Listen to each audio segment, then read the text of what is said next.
Broadcasting live from the Business Radio X studios in Atlanta, Georgia, it's time for High Velocity Radio. Lee Kantor here, another episode of High Velocity Radio, and this is going to be a good one. Today on the show, we have Lisa Fanto, and she is with Retirement Compass. Welcome. Thanks, Lee. It's great to be here. Well, I am so excited to be talking to you. For folks who aren't familiar, can you share a little bit about Retirement Compass? How are you serving folks? Sure, I'd be glad to. Retirement Compass is a consultancy which is focused on providing personalized guidance for non-financial retirement planning. And of course, the lifestyle adjustments that go with that. So it's designed with a C-suite executive in mind, and the coaching program integrates all types of strategies for successful aging in this next 20 to 30 years of a person's life. And so we deal with things like mental acuity and physical well-being and social engagement and relevance, which all, of course, results in greater emotional resilience. You know, at the end of the coaching session, my clients walk out with a plan, like a real written plan, like your financial advisor usually has you walk out with a notebook. This, you walk out with a plan, and it's to help people live purposefully. Retirement is such a time of great self-discovery, and I certainly encourage that through our work together. What I've found is that the transition for the C-suite executive or maybe a business owner who's selling their life's work, it can be incredibly difficult. Their whole identity is wrapped up in that. And in fact, there's a term that defines that. It's called psychoprofessional gravitation, and it's a real thing. Arthur Brooks talks about it extensively in his book, From Strength to Strength. And it's the pain that people feel as they are detaching from that identity and all that prestige that they achieved and the perks, and then how emotionally attached to them. So it's real, and it can be very effectively addressed. It's like I tell potential clients who are guys out of the C-suite, it's like you would not start a new business, launch a new venture without a business plan.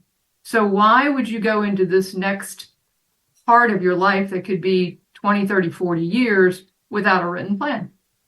Now, at what point do most of your clients realize they need a coach to navigate this next chapter in their life? Is it something that they are proactive and they are thinking about right before they retire, or is it something that happens that is a trigger after they retire where they realize that, hey, maybe I need some fresh eyes on what I'm doing here?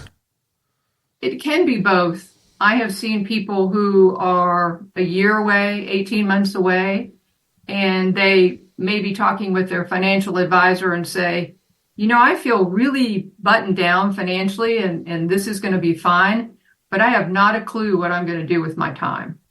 And they begin, it's that reality of what, when they're not going to an office every day, looks like. Or, as I had one client tell me, he had sold a very successful business. And he said, you know, Lisa, 2 rounds of golf and 3 martinis every day is not cutting it. There's got to be more. So I see folks both before and after.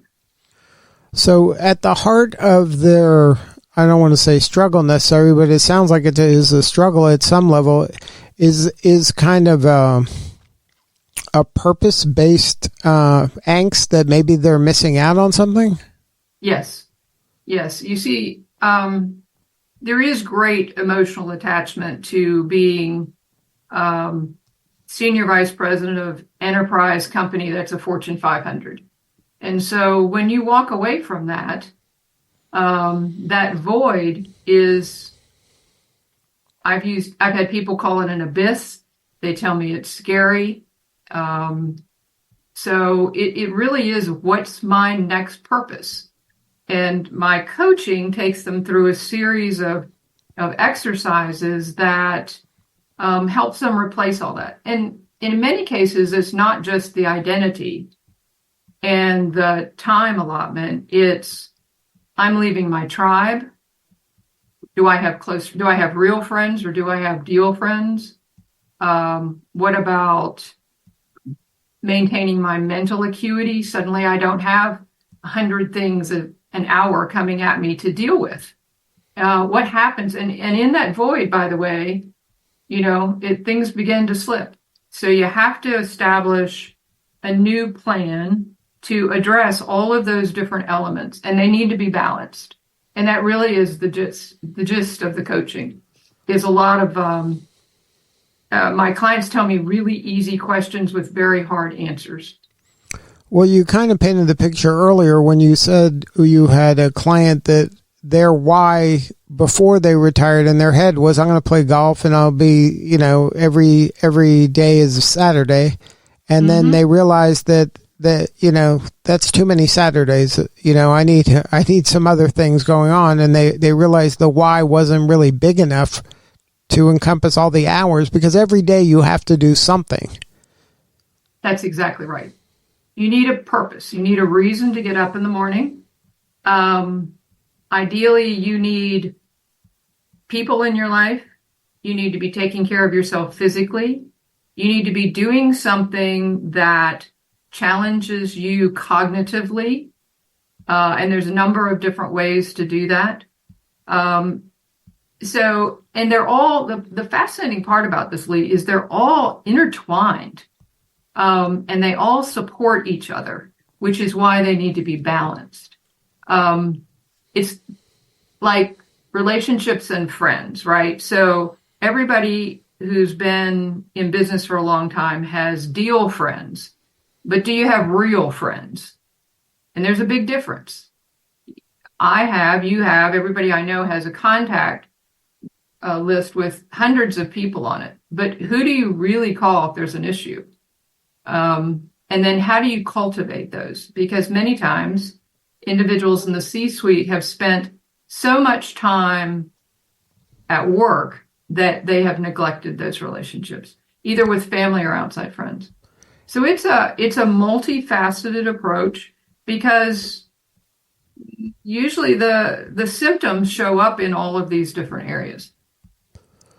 Yeah, and it's funny because probably during their career, they were in some ways proud of the fact that their work was so important to them that they didn't maybe have time to have a social life. They didn't have time to work out and do all the healthy things they should be doing. But now they have that time, and it's just reallocating that time to what the priorities are for this next chapter. That's exactly right. And what I find is that if you have a written plan and the client puts it together, that is your commitment to yourself, right? They develop those objectives and goals in each of those areas. And so when you sign off on that, it's that commitment to yourself. And I'm going to do this. Of course, they have me as an accountability partner, because I check up on everybody, and continue to follow them for years. But that gives them a compass. It gives them a life guide. So you know what you're doing when you get up on Monday or Friday or Saturday or Sunday. And that there's great comfort in that, and there's also great reward in that. So how do you structure your coaching? Is it one-on-one? Is it group? Is it online, virtual? Like what is your specific coaching style? I only work one-on-one. As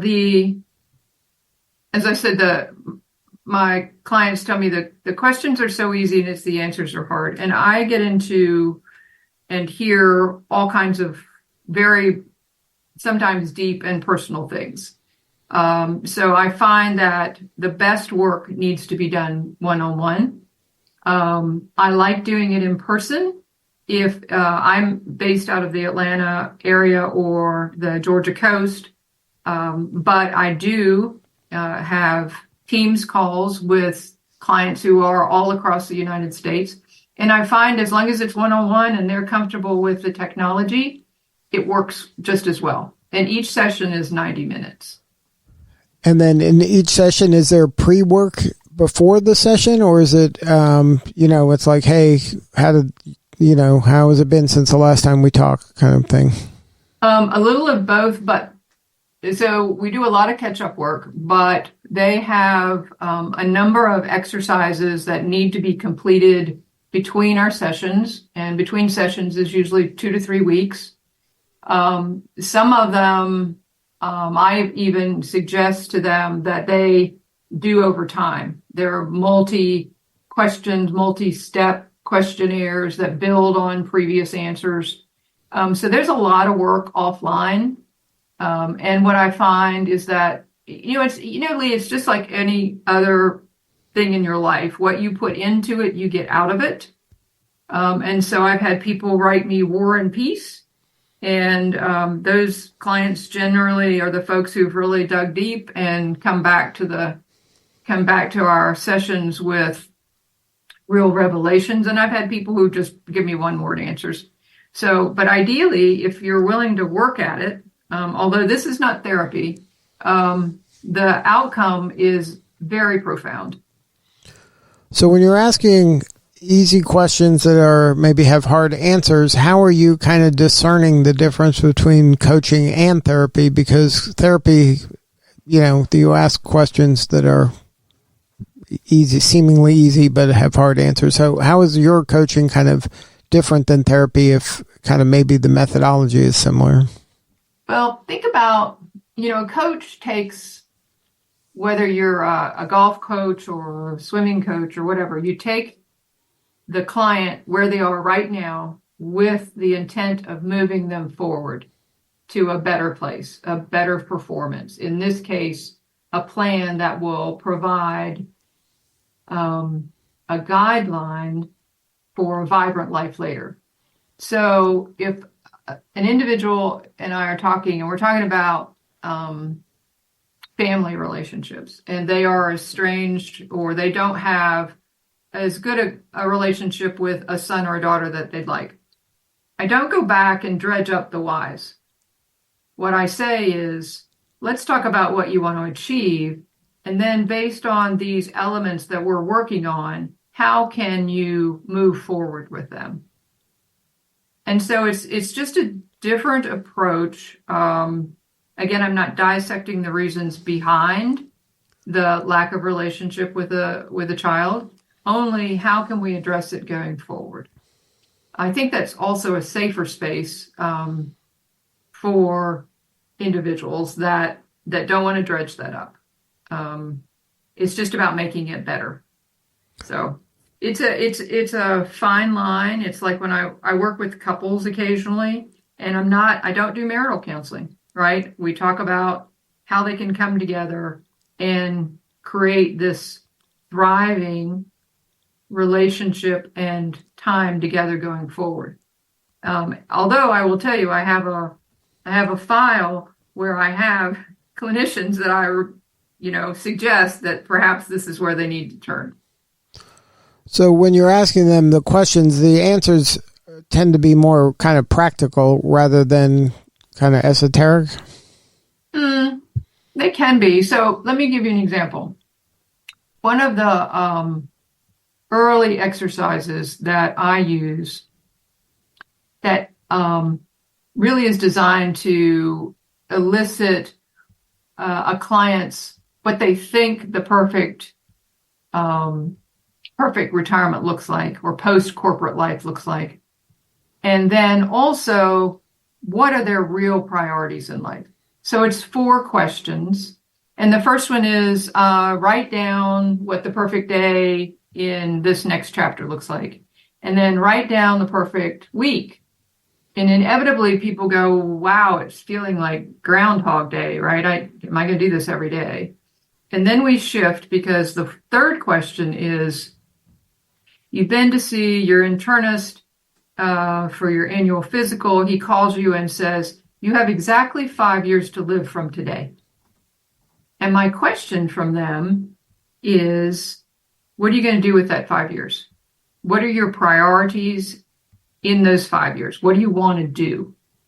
As a humorous aside, almost always everyone says, well, I don't have to worry about running out of money. I'm like, that's true. So what are you going to do with the 5 years? And they begin to talk about that, and they write down the things that they want to achieve. The final question of the 4 is the tough one.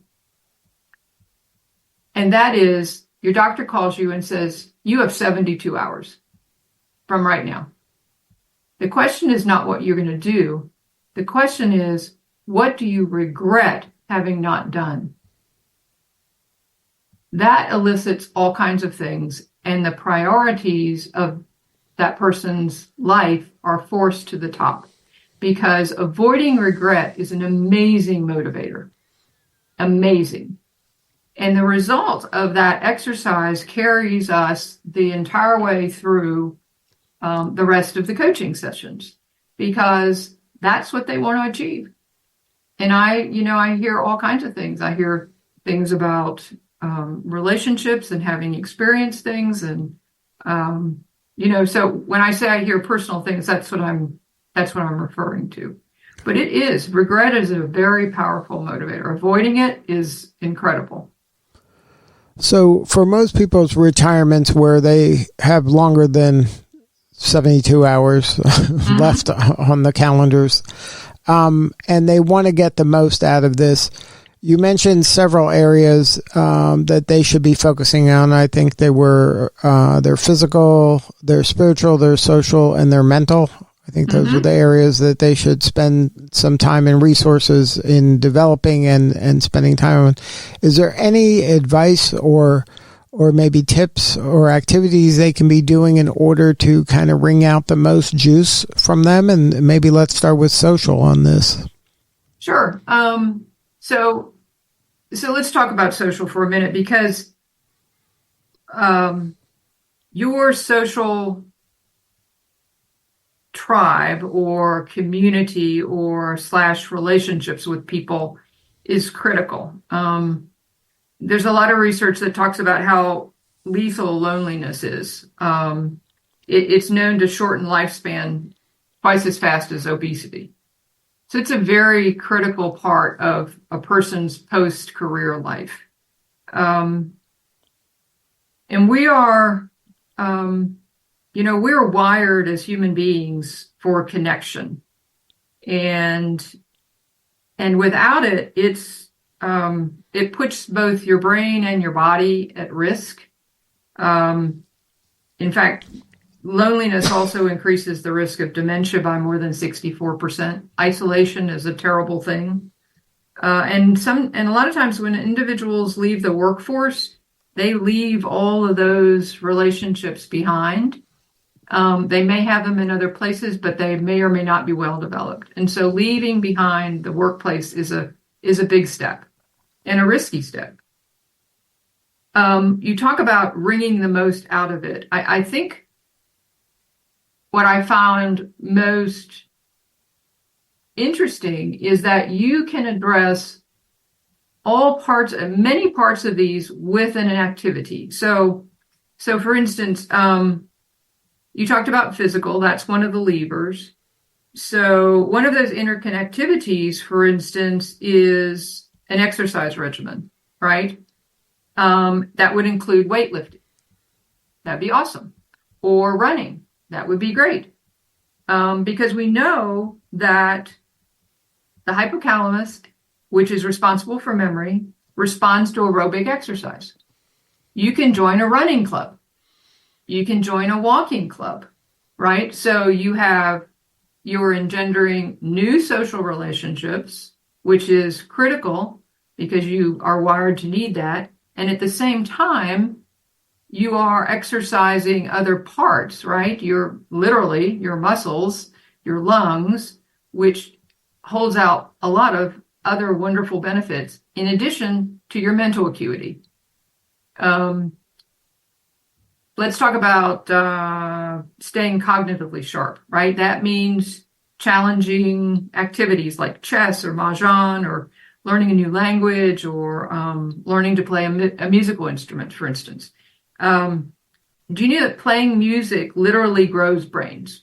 I mean, it's true. I have a neurologist. I went to a fascinating lecture of his, and it was all about neuroplasticity. So cognitively demanding exercises stimulates the birth of new brain cells, which nurtures mental acuity. But it also, let's say you're playing a musical instrument, introduces you to a whole new tribe of like-minded individuals, whether you're playing chess or mahjong or maybe learning a new language. And so you have connections and social interaction in addition to exercising your cognitive skills, which you need to do in these later years. So it's like it's this vast, beautiful tapestry. And that's what the plan does, is we bring all these threads together and create objectives. And what at the end result, you said they get kind of an action plan, a roadmap, so they can navigate these next years in a more productive, satisfying manner. Is that something that's like they have it physically in their hand, or they have it mentally now? Because a lot of times, especially executives, have all kinds of plans that sound good. They have it, and then it sits on a shelf.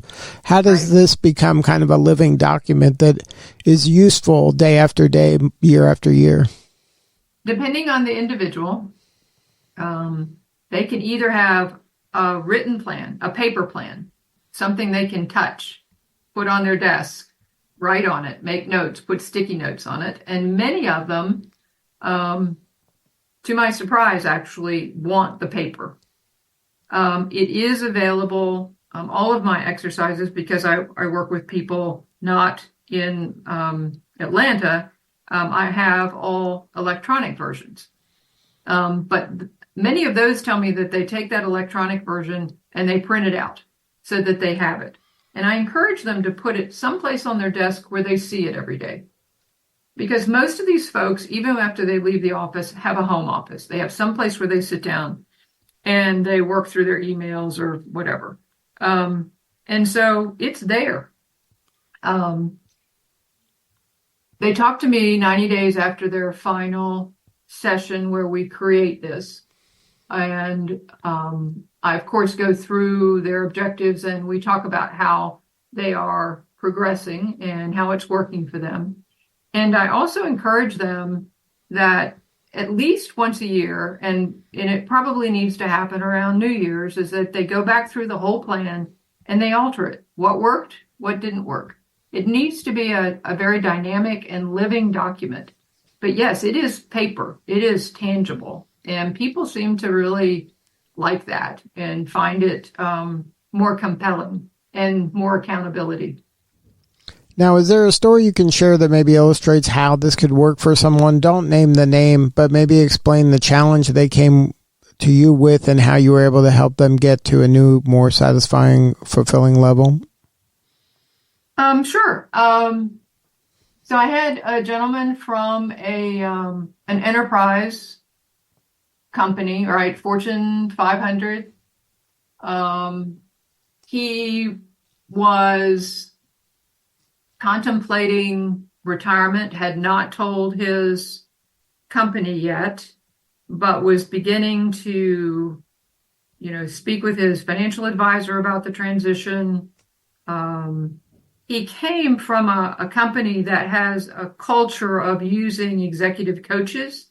So he reached out to me, found me, and had an executive coach. So he understood kind of the process and the role of a coach. We worked through all of this, and there were questions about where he and his wife would live. There were questions about, and he had adult children that lived across the country that he wanted to be closer to. There weren't overt problems, but he just wasn't as close as he wanted to be because he'd worked his whole career. I hear things like, well, they're really close to their mom. And the rest of that sentence is, and I wish they were close to me. He had put off learning some things that he really wanted to do. And so as we worked through that and we put those steps in place, he came back the next to the last session and said, you know what? I want to work another year. I said, okay, that works. He said, they've talked to me about this new assignment and I really like it and it will be financially advantageous. So I said, good, let's just pare back your plan. So you have smaller objectives. Let's take your priorities. So for instance, with your adult children, beginning to really nurture those relationships and bring them back to where you want them to be. Let's go ahead and start making plans for this big objective that you wanted. And it was his pilot's license, by the way. I said, because you can do that while you're working, right? And he said, yeah. So we did that. And he said, I'm going to start talking with my wife about where we're going to live. So we pared down his initial plan document. It's head, heart, and hands, and he only had one thing in each column. We hit the hold button, came back in 6 months when he was only 6 months away, checked in, said things were going great, loved where he was. He did have an official date now, and I'm now waiting for him to get closer to the end of this year of 25, and we will go back in and expand his 3 columns, his head, heart, and hands, to expand that balance because he knows where he's going to live. He's got his pilot's license, and he's in a good place with his family. So it doesn't always happen like that. Sometimes, they're on a track to retire and they retire on time. But the coaching is designed to be able to just kind of flex with the individual and their situation. And then you mentioned that the coaching has an endpoint. So this isn't an ongoing coaching program. This is something that is finite. Yes, it is. My program is 6 sessions, 90 minutes each. There are additional follow-up sessions if the individual wants, with a separate fee. But I will tell you that with each of my clients, we keep in touch, right? There's just a text, how are you doing? I saw this, happy birthday, just to reach out and check with them. And that provides me with long-term information too about, because, candidly, my success is measured on my client's success. Are they happy with the plan that they're working? Is it flexible for them? Is it working for them? Have they, in fact, achieved a life in which they thrive?